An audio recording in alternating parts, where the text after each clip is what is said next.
Por eso Pascal dice que fuera de Cristo no sabemos lo que es nuestra vida, ni tampoco sabemos lo que es nuestra muerte. No sabemos lo que es Dios y no sabemos lo que es el hombre. Las consecuencias del pecado original que han dividido al hombre de Dios y que lo han dividido al hombre del hombre y que lo han dividido al hombre de sí mismo, se presenta como una dificultad invencible, insuperable para el hombre. Esto lo vio claramente Aristóteles, como ya les he dicho en otra clase. Aristóteles en la Ética Nicómaco, él advierte que en el hombre hay un principio inmortal que es su alma, sin embargo el hombre se muere. Él advierte que el hombre tiende naturalmente a la verdad, a la sabiduría, y lo vemos caer constantemente en el error, en la ignorancia, y en la peor de las ignorancias, que es la supina ignorancia del que no sabe y cree que sabe. El hombre está hecho para la virtud y la felicidad, y resulta que vemos constantemente a los virtuosos castigados, perseguidos en este mundo. El hombre está hecho para la vida contemplativa. La inteligencia es para la contemplación de la verdad y para una contemplación desprendida de toda finalidad práctica. Y sin embargo el hombre vive totalmente embretado y entrampado en finalidades prácticas inmediatas que ocupan su vida entera. En consecuencia, es evidente que toda la analítica metafísica de Aristóteles termina en una dificultad, o como se llama técnicamente, en una aporía invencible. No es posible superar esa dificultad. Es evidente que la virtud no aparece, digamos así, continuándose como en su plenitud en la contemplación, y la felicidad como consecuencia de la vida contemplativa y serena. No acontece eso, y sin embargo tiene que ser así por la naturaleza racional del hombre. Y Aristóteles, que es un gran empirista, no cede, a pesar de que la experiencia le documenta que las cosas son de otro modo. Sin embargo él insiste que el hombre está hecho para la sabiduría y para la felicidad, y no para una sabiduría contingente, sino necesaria y definitiva, y no para una felicidad momentánea, sino también definitiva, permanente. Con el problema mismo de la inmortalidad personal es evidente que él no puede lograr una conclusión válida. Por eso algunos de sus discípulos posteriormente, como Averroes, el comentador árabe Averroes, concluían en la negación de la inmortalidad personal por parte de Aristóteles. Todas estas dificultades son invencibles si yo considero el problema del hombre, de la naturaleza del hombre y del fin de su existencia, lo considero en un plano puramente racional, natural. Ni la experiencia ni la razón natural pueden resolver esta cuestión de la existencia humana y de su destino último. Por eso la experiencia moral requiere la revelación, requiere la gracia para que podamos entender lo que es el hombre, el fin para el cual existe, lo que es el bien y lo que es el mal, el sentido del dolor y de la muerte, el sentido de la temporalización de la vida humana y el sentido de lo eterno. Este es un punto capital. La necesidad de Cristo, la verdad de Cristo, es algo que se le impone al hombre por una vía de reducción al absurdo, que es un método usado por otra parte en las ciencias, incluso en la más perfecta de las ciencias, que es formalmente considerada que es la matemática, el método por reducción al absurdo. Yo parto de la hipótesis de que Cristo no existe, de que Cristo es una fábula,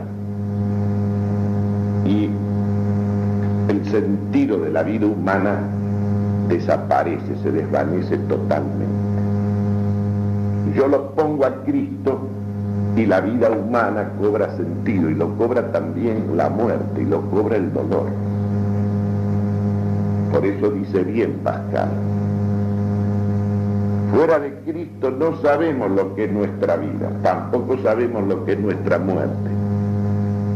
No sabemos lo que es Dios, ni sabemos lo que es el hombre. Por la revelación y la adhesión por la fe que Dios mismo nos impulsa, nosotros sabemos lo que es Dios, lo que es el hombre, lo que es la vida del hombre, lo que es esta vida del hombre y para qué existe el hombre. Y digamos así, no es que alcanzamos la verdad, sino que estamos en la verdad. Porque hoy, en el mundo católico, en el mundo de la Iglesia, una de las cosas más lamentables es que se presenta el hombre de fe, el sacerdote de Cristo, como un buscador de la verdad. ¿Cómo es posible que si usted lo tiene a Cristo, que si usted es de Cristo, si usted está en Él y Él está en usted esté buscando la verdad, ya la tiene? Que usted la profundice, porque lógicamente no es lo mismo, dice San Agustín, que yo crea exclusivamente en aquel saber que sirve para mi salvación personal, para resolver mi problema personal ante Dios. Con eso basta la fe del carbonero, pero evidentemente, si yo tengo que instruir a otros, si yo tengo que dirigir a otros, si yo tengo que mover a otros, yo tengo necesariamente necesidad de una fe ilustradísima, la única que me permitirá enseñar las cosas de Dios y encaminar en la medida en que eso es dable al hombre, a los demás en el mismo camino en que yo estoy. Pero no es un camino que no tiene fin y cuyo fin lo vamos a encontrar, no sabemos cuál es, ya sabemos cuál es el fin, ya poseemos la verdad, porque Dios nos la revela. Y si hay una revelación divina y adherimos a ello, no puede ser eso el principio de una búsqueda, de algo incierto, sino que es una presencia efectiva de la verdad y luego, lógicamente, también el comienzo de una meditación, de una profundización acerca de la verdad. Lo primero que vamos a hacer es comenzar por distinguir la experiencia física de la experiencia moral, porque hay que partir de la experiencia para llegar al estudio de la naturaleza del hombre. Siempre el conocimiento humano parte de la experiencia. La inteligencia humana al nacer es como una tabla rasa. Eso es una verdad antigua. De tal manera entonces que el conocimiento empieza por la experiencia, a través de los sentidos que mueve la vida de la inteligencia. Claro que está que parte de la experiencia el hombre, pero se eleva sobre ella y profundiza en la naturaleza de las cosas, que es para la mente exclusivamente ese conocimiento. La experiencia física, ¿dónde tiene su verificación? En el experimento. El experimento, el cálculo y el experimento son la manera de conocer y dominar la experiencia física. Ahí están los prodigios de las ciencias exactas y experimentales que lo documentan. Pero la experiencia moral, ¿dónde encuentra su verificación? Aquí está el problema. Yo diría que no hay otra verificación posible, sino la que nos provee la gracia. Lo único que nos ilumina a nosotros, la experiencia moral, y nos permite penetrar su sentido, ponderar el valor de esa experiencia, apreciarla en su razón de ser y en su finalidad, es la revelación, a la cual adherimos por la fe. La fe es para entender. La fe es para la inteligencia. La fe es para comprender las cosas de Dios y las cosas del hombre en relación a Dios. Esto es un punto capital para nosotros. Oímos decir tantas veces hay que seguir la naturaleza. Claro que hay que seguir la naturaleza. Pero esto es una cosa muy ambigua y equívoca. Porque la naturaleza humana, la experiencia nos la documenta como algo que está dividido, en contradicción. Es evidente que la parte inferior, sensual, apetitiva del hombre se mueve en nosotros, se desplaza en nosotros como se desplazan los perros sueltos. Así venimos al mundo, y con una inclinación evidente, incluso a obrar el mal que no queremos. Sabiendo que es mal, lo obramos, estamos inclinados. El hombre está inclinado hacia el mal, aunque no hubiese esa inclinación, es consecuencia del pecado original, pero no la posibilidad del mal. Porque como el hombre ha sido creado de la nada y creado racional y libre, hay la posibilidad en él de declinar hacia la nada libremente. Por eso es libre. Pero como consecuencia del pecado original, ya no se trata simplemente de que uno puede pecar. Se trata de que la inclinación que traemos es hacia el pecado. Por eso yo siempre a mis alumnos adolescentes de religión les hago la misma pregunta, recordándole aquella defensa que Cristo hizo de la Magdalena.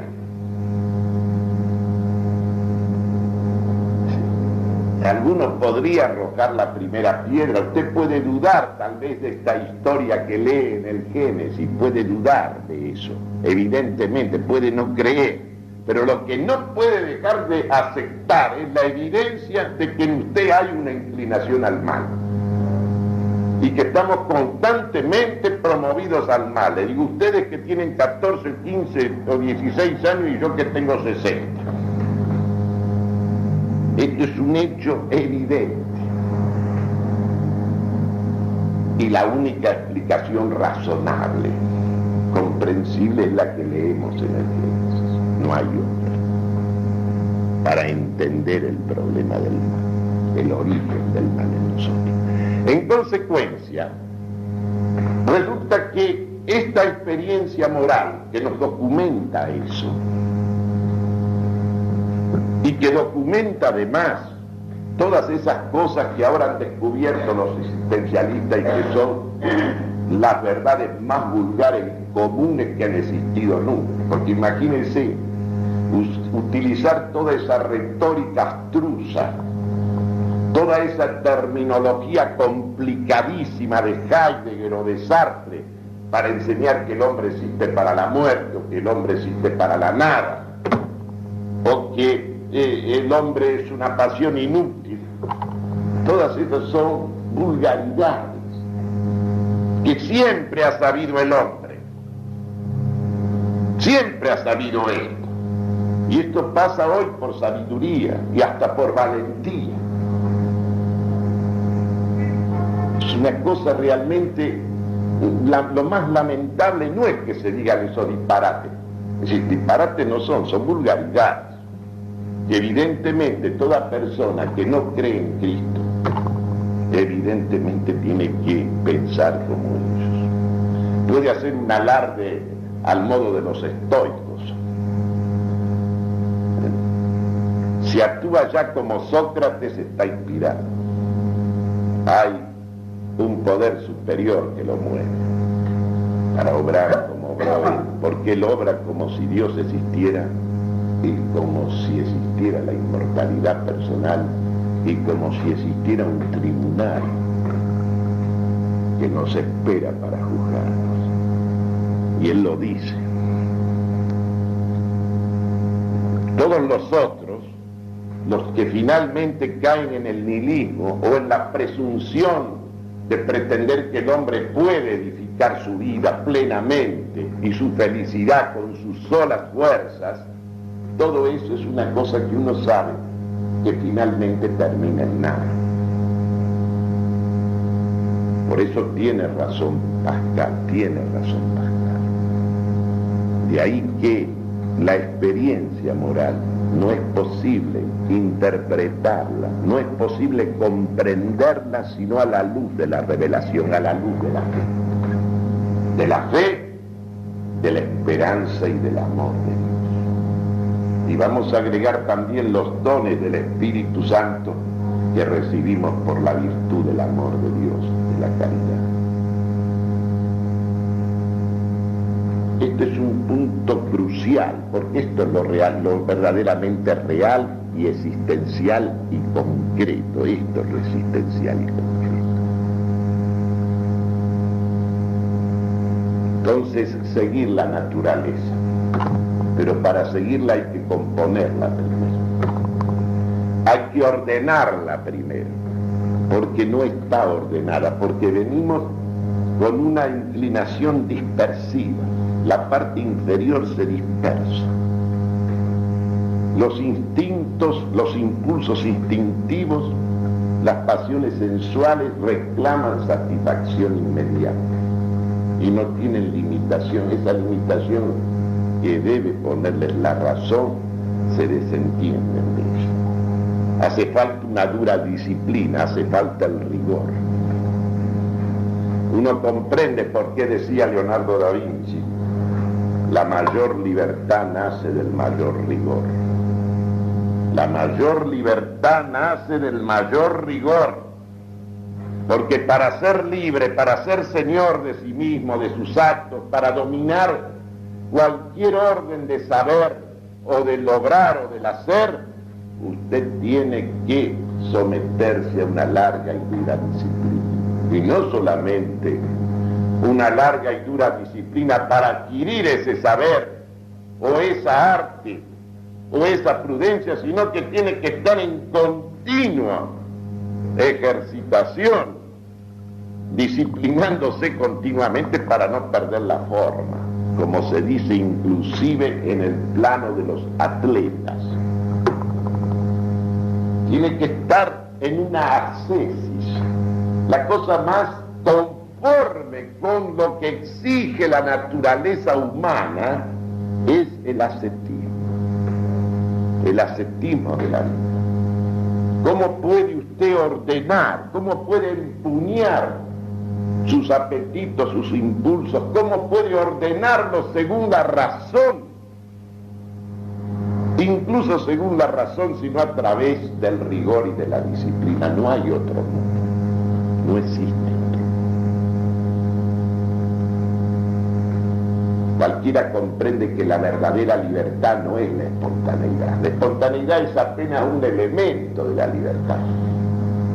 Moverse desde sí mismo, el apetito que arranca de sí mismo y que no encuentra un obstáculo exterior. Pero eso necesita de la razón, de la deliberación, para ordenarse, para ajustarse al cauce que tiene que seguir y a la finalidad a la cual debe responder. Seguir la naturaleza, sí. Seguir precisamente a la naturaleza en el sentido de que todas las facultades del hombre han de ordenarse según la razón. Y por eso la voluntad se llama el apetito racional desde Aristóteles. Es la apetencia según la razón, según el orden establecido por la razón. Por eso Aristóteles definía el acto libre, como les dije en una clase anterior, preferencia reflexiva de lo mejor. Pero eso usted no lo puede lograr por un movimiento espontáneo. Uno de los grandes errores de un psicólogo tan fino como Bergson, para nombrar un contemporáneo que evidentemente era un hombre que ha escrito páginas finísimas sobre algunos problemas psicológicos. Él decía que la espontaneidad era como la esencia de la libertad. No es verdad. Tiene razón Leonardo, es el rigor la esencia de la libertad. Un rigor necesario, una autodisciplina que comienza siendo una disciplina exterior, la del educador, la del adulto sobre el niño. El niño va asumiendo una autodisciplina a medida que él va participando activa y lúcidamente en esa acción del adulto sobre él. Y recién cuando él empieza a obedecerse a sí mismo, puede dejar de obedecer a sus superiores. En toda escuela de mando y de obediencia, que es toda escuela humana en cualquier terreno, el que no se sabe mandar tiene que obedecer. Es una cosa elemental. Y digo esto, insisto en este punto, porque vivimos en una época de crítica profunda al principio de autoridad y de obediencia, y una exaltación de la espontaneidad. No, mucho más que importante que la espontaneidad es la reflexión, es la deliberación sobre los motivos y es la imposición, es el imperio de la razón sobre los apetitos. Claro está que si yo me quedo en un plano puramente natural, siempre vamos a ver la recaída hacia las soluciones puramente zoológicas. ¿Qué sentido tiene todo esta apología del instinto o de los reflejos que nosotros encontramos como una característica de la psicología, o por lo menos de las escuelas más difundidas de la psicología contemporánea? Precisamente eso. Hoy, todos aquellos que están en el espíritu del freudismo, en cualquier grado, piensan que en el fondo, si hay enfermedades, si hay trastornos, si hay neurastenia, si hay histeria, si hay toda una serie de cosas que comprometen la salud física y mental de las personas, es porque los instintos están reprimidos. Entonces, ¿en qué consiste la salud? La salud física y moral consiste en darle rienda suelta al instinto. Se manifiesta así apremiante, perentorio, un deseo instintivo, hay que satisfacer. Entonces usted queda tranquilo y queda sano, liberado, sereno y calmo. Y esto se ha extendido hasta los sacerdotes de Cristo, que piden, ustedes ven que es un pedido no es un pedido aislado, es una especie casi de clamor, pide que se los libere del celibato. Como si los que no son célibes y se casan no tuvieran problemas, incluso en el terreno sexual. Como si el hecho de satisfacer los apetitos sexuales en la vida conyugal trajera la calma, la salud, la armonía y la concordia. Señores, hay un hecho evidente: a medida que se ha ido liberando sexualmente el hombre, el matrimonio se ha convertido en una institución que es cada vez más crítica, y el divorcio gana terreno en sus diversas formas. Entonces, ¿qué solución es? Que el sacerdote deje de ser célibe y se case. Va a tener problemas más graves todavía que los que tiene ahora, y sobre todo porque es sacerdote. Es una cosa lógica: usted se exige mucho, se exige demasiado, y después, entonces, cuando empieza a entrar en el terreno de las concesiones, al final después usted termina arrollándolo al pobre Cristo del todo. Es una cosa lógica. La liberación de los instintos es una cosa monstruosa, es una expresión de ese monstruo que es el hombre cuando yo lo elimino a Cristo. Porque queda así la razón, queda la potencia racional, queda la capacidad de obrar virtudes naturales, no hay ninguna duda. Pero al lado de esos actos virtuosos, al lado de esas expresiones de sabiduría que nosotros leemos, por ejemplo, en los grandes maestros griegos o romanos de la antigüedad pagana, nosotros vemos ahí un horror de miserias, de claudicaciones, de atropellos, de violencias, de toda índole. Este es un punto capital. Cuando los dejamos a Cristo, tiene razón Pascal, el hombre se convierte en un monstruo. No se puede ver sino como un monstruo, como una cosa que es una contradicción viviente. Fíjense el contraste. Todos los demás seres de la naturaleza cumplen el fin para que existen sin ninguna clase de inconvenientes, al menos interiores. Es cierto que una semilla de manzano puede no llegar a convertirse en un manzano hecho y derecho, pero es porque las condiciones del medio en que se desarrolla son negativas y entonces se pudre la semilla.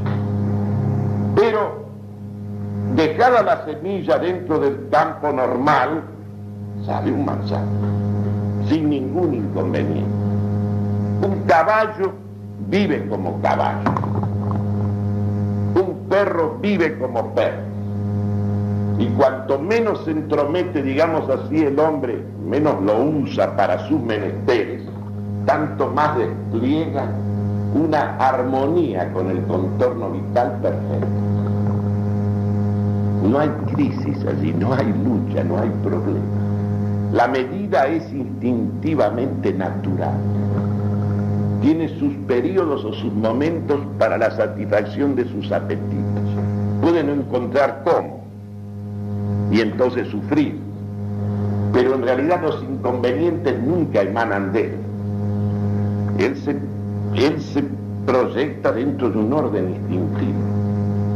Resulta que el único ser contradictorio, el único ser que da testimonio de una irracionalidad permanente es el animal racional. Insisto en este punto por una razón, porque vivimos en una época de crisis profunda de la fe, donde hasta buena parte de lo que se enseña en el seno de la Iglesia, no todo por supuesto, pero una parte, y la más publicitada, va eliminando el mundo de la gracia, el mundo de lo sobrenatural, el valor y el significado decisivo de la revelación de Dios, de las virtudes sobrenaturales y de los dones del Espíritu Santo. Casi mueve a risa hoy tratar estos problemas. Y lo que es más grave es esto que acabamos de ver, Nos encontramos en un mundo que se cree naturalmente sano, justo y bueno, sobre la base de que el hombre nace bueno. Y todas las corrupciones del hombre son por las estructuras, porque ahora todo el mundo habla de las estructuras y del cambio de las estructuras. Entonces todo el problema es cambiar las estructuras. Y usted fíjese, desarrollo y cambio de estructuras. Lo mismo le hablan a usted los políticos, que los sacerdotes. Todo el mundo pide cambio de estructuras, porque ahí está el problema, en las estructuras.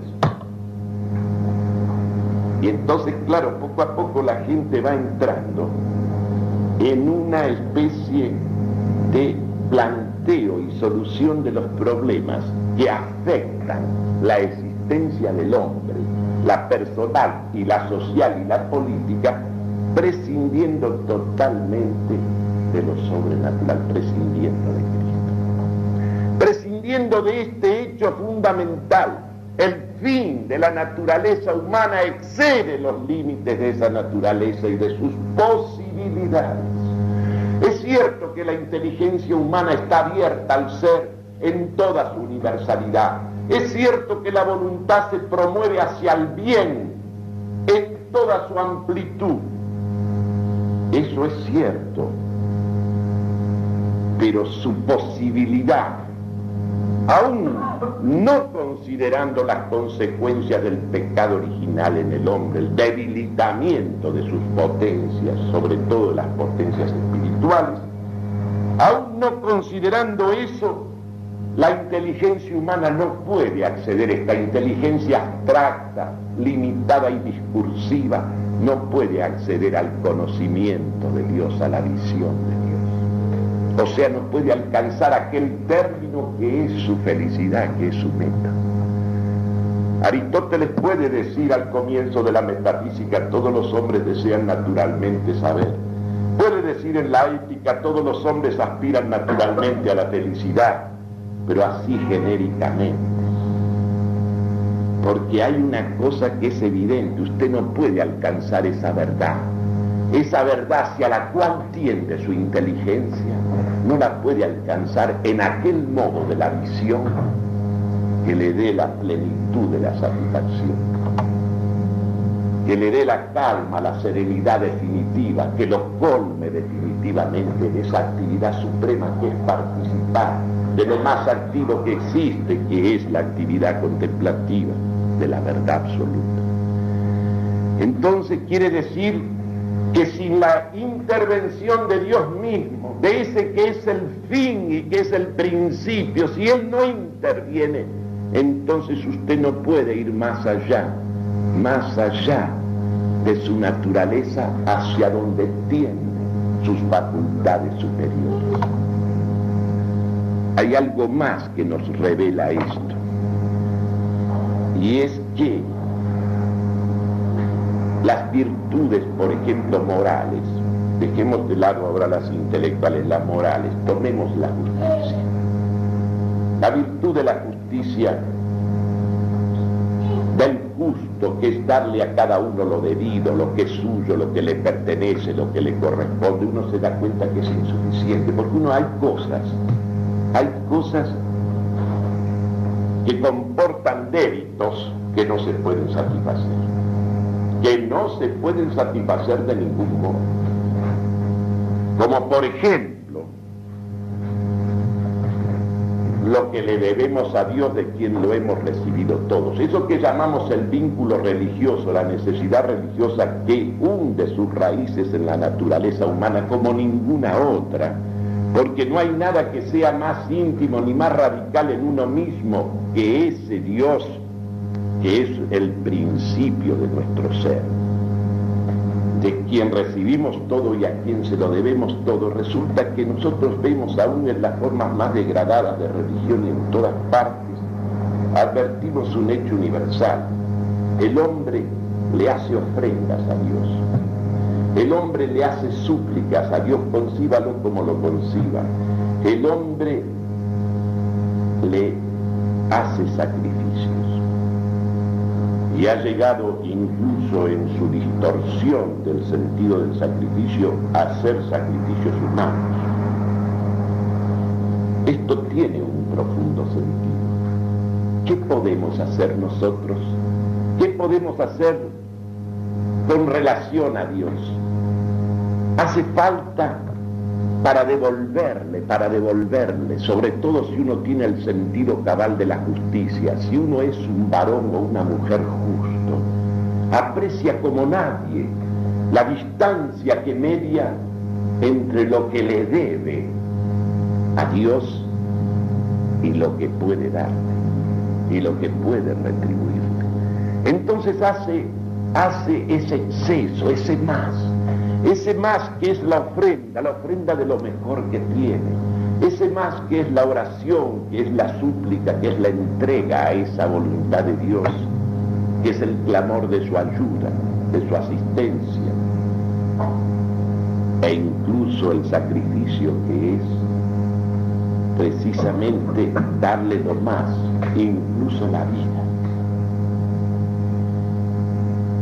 Es algo análogo esto, simplemente análogo. Este exceso se nos aparece como un rasgo típico de todo acto verdaderamente religioso. Pasa como en la arquitectura religiosa.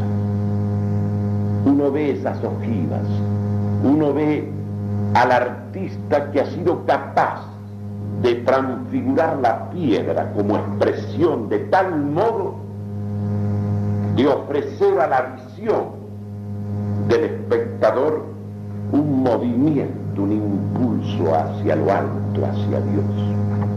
Ahí está en esa vertical, ahí está en esa flecha. Usted tiene la sensación del ademán, del impulso de la flecha que se dispara hacia Dios, pero es nada más que la expresión de una aspiración. Ahí está presente en cierto modo Dios, que es el término de ese movimiento de la ojiva. Lo mismo pasa con estos excesos, estos más, que exigen los débitos que no se pueden satisfacer, como es todo aquello que es la deuda que tenemos con Dios. Religión quiere decir religación, quiere decir este vínculo que tenemos de dependencia total. Somos efectos totales de Dios, todo lo que tenemos lo hemos recibido. ¿Qué le podemos dar en cambio? ¿Cómo le vamos a dar lo que Él es acreedor? Entonces nosotros hacemos todas estas cosas, estos actos del culto, estos actos de entrega, de ofrenda, de oración, de sacrificio, no son nada más que la manifestación de este exceso. La naturaleza se tiene que exceder, hay que excederse, hay que ir más allá, y no solamente con Dios. Aquí está el asunto. Junto a la religión hay otro vínculo que es la piedad. Dice Santo Tomás, después de Dios, los más acreedores a nuestra devoción son la patria y los padres. La patria y los padres. ¿Y cuál es la relación de piedad? Es también un exceso. Es también la conciencia de que no podemos pagar lo que hemos recibido, ni de la patria ni de los padres. Como no podemos pagar lo que hemos recibido del amigo generoso, desprendido, dispuesto a que todo lo dé desde uno, incluso dispuesto a dar la vida. Es cosa rara, pero sí. Y tenemos un amigo que la ha dado por todos nosotros, el primero que nos amó. En este amor a la patria, en este amor a los padres, en este amor a los hijos, en este amor al amigo hay algo que excede también.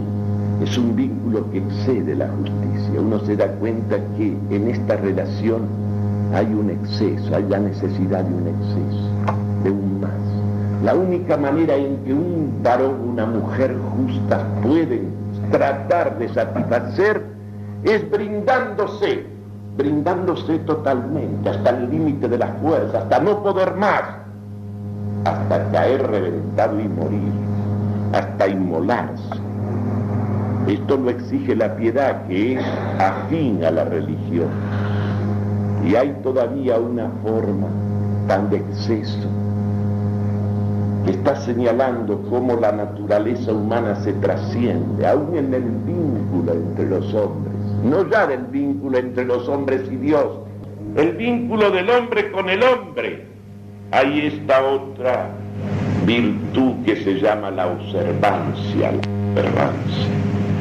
esa veneración que suscitan los hombres ejemplares, los hombres consagrados que desempeñan funciones que tienen que ver con nuestra vida, que ejercitan funciones en orden al bien común, que constituyen una manifestación de consagración, de eficiencia, de capacidad, de servicio, de prestancia, de real prestigio, y mueve eso a una gratitud, incluso una gratitud que se extiende a través de la posteridad de las generaciones.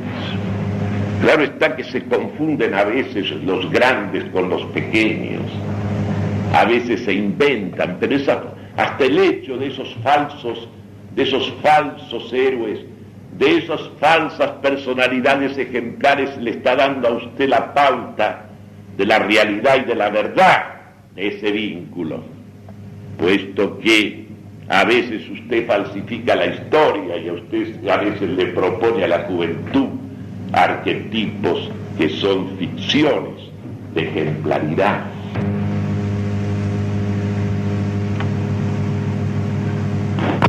O de pagarle la cuenta que tiene, o de retribuirle el trabajo como corresponde, o de darle lo que merece al otro. Uno ve que hay que ir más allá de ella, que en las cosas más fundamentales de la vida es absolutamente insuficiente esta medida natural de la justicia distributiva que le da a cada uno lo suyo, o la conmutativa del toma y daca, o la misma justicia legal del que cumple, en fin, con las leyes o con las disposiciones que la comunidad establece para los ciudadanos. Hay cosas que exceden eso, y ese exceso que hace que sobre todo aquel que tiene el sentido de lo justo lo aprecie mejor que nadie, la magnitud de esa deuda que tiene con Dios, de esa deuda que tiene con su patria, de esa deuda que tiene con los suyos, de esa deuda que tiene con sus amigos. Uno se da cuenta que no la medida natural, que no hay contabilidad que te resuelva eso, que esto no es una cuestión de exactitud en ningún terreno, de pagar lo debido. Uno se da cuenta que lo único que puede hacer es moverse en la línea de ese exceso, de ese más. Y claro está, cuando usted da más, cuando usted se siente movido por la necesidad de dar en la medida de su fuerza, de dar en la medida de sus fuerzas, o de dar en la medida de la necesidad del otro, entonces usted está entrando ya en algo que trasciende el plano puramente natural. Ya no es ni siquiera, observen bien, digamos así, darle al otro lo que uno se daría a sí mismo, sino convertirlo de uno en del otro. Lo mío es tuyo. Esta es la palabra, lo mío es tuyo. Estas cosas se van perdiendo por una razón, porque se ha tomado la corrupción del hombre como la regla de la naturaleza humana. La corrupción del hombre, que es el egoísmo. ¿Qué es el egoísmo? Esa inclinación excesiva sobre sí mismo se ha tomado como la regla de la conducta, como la medida. Mediten ustedes todo el mundo contemporáneo, sobre todo el que se ha edificado a partir de la Revolución Francesa y que continúa con la Revolución Comunista en todo el mundo. Ese mundo ha querido edificarse sobre la corrupción del hombre convertida en ley natural. Desde que Adán Smith escribió aquel libro sobre la grandeza de las naciones, donde dice que cada uno, buscando su propio interés, hace el interés de los demás. Es decir, que yo, ocupándome del interés mío, estoy sirviendo al interés de los otros y de la comunidad, esta cosa horrenda y monstruosa. Todo el sistema de derechos inaugurado por la Revolución Francesa son derechos que se levantan sobre el hombre egoísta. Pónganlo ahí escondido el micrófono. Sin hacer rimas, sainetes nomás. Las rimas las dejamos para más tarde. De los partidos o de los que fuera o de las naciones pretende edificar la justicia social, tanto en el plano nacional como internacional. Es decir, todo esto emana de esta horrenda idea de tomar lo monstruoso del hombre, el egoísmo, y hacerlo regla normal de la vida humana, ley natural de la vida humana, en lugar de esta otra ley que estamos esbozando, que es la ley del sacrificio, único fundamento real